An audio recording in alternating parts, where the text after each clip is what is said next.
তো আমরা পৌঁছাইলাম এইমাত্র সমুদ্র সৈকত কক্সবাজারে। কিন্তু ওইদিকে দেখা যাচ্ছে যে কোনো বাতাসই নাই, অথচ এখানে দেখা যাচ্ছে যে সেই বড় বড় ঢেউ।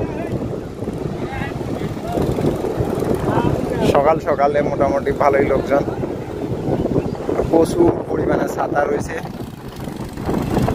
আমার সাথে দেখতেছি ভালোই লাগতেছে, আবার গাড়ি আছে।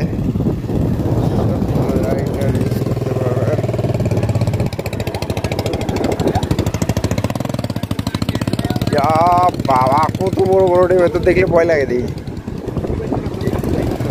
দেখছেন কত বড় বড় ঢেউ। বাবা এখন কি জোয়ারের টাইম না ভাটার টাইম? হ্যাঁ কি ভাটায় সমুদ্রের নামা নিষেধ কখন? কেউ বুঝে নামতেছে, ওই যে পোলাবান গোসল করতেছে।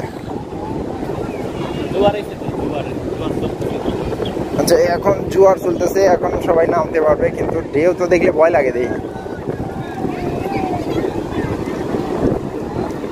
এই যে বড় ভাইরা চলে আসছে সকাল সকালে দেখতেছি, আবার ঘোড়ায় উঠতেছে। ঘোড়া তো সেই ঘোড়া।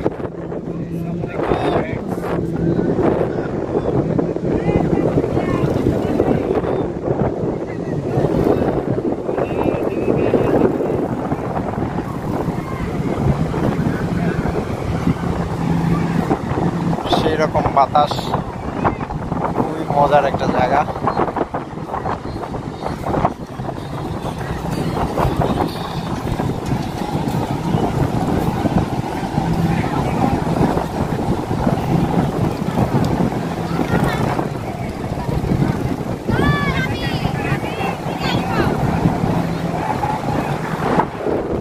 সামনে যাই, সমুদ্রের ঢেউ। এদিকে ঠেলা গাড়িতে করে কিনার নামান আছে নৌকা, স্পিড বোট।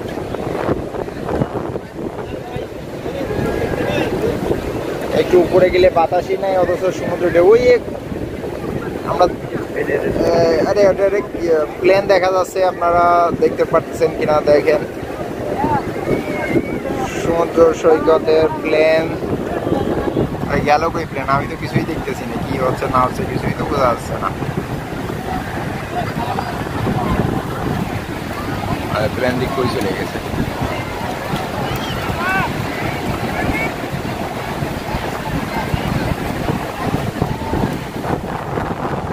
গরমের মধ্যে মানুষ একটু শান্তির পরশ পাইতে, এবার প্রশান্তির হাওয়া লাগাইতে কক্সবাজার সমুদ্র সৈকতে আসছে। পৃথিবীর বৃহত্তর সমুদ্র সৈকত 120 কিলোমিটার।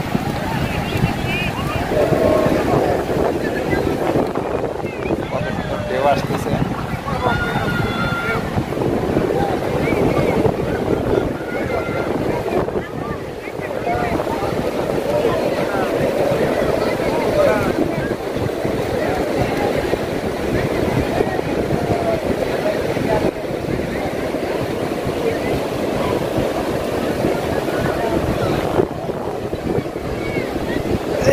মানুষ মোটামুটি কমই, যেরকম হওয়ার কথা সেরকম নাই।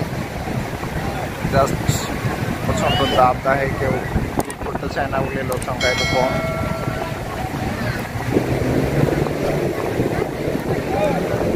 খুব মজা করে গোসল করতেছে, কিন্তু আমরা এখনো গোসলের পোশাক আনি নাই। পরবর্তীতে আমরা আবার গোসলের পোশাক আনিয়ে গোসল করবো।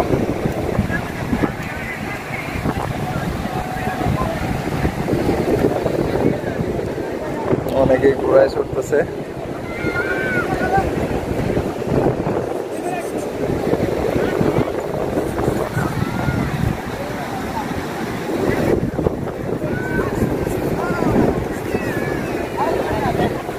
নৌকা ডেঙায় পড়ে গেছে নাকি?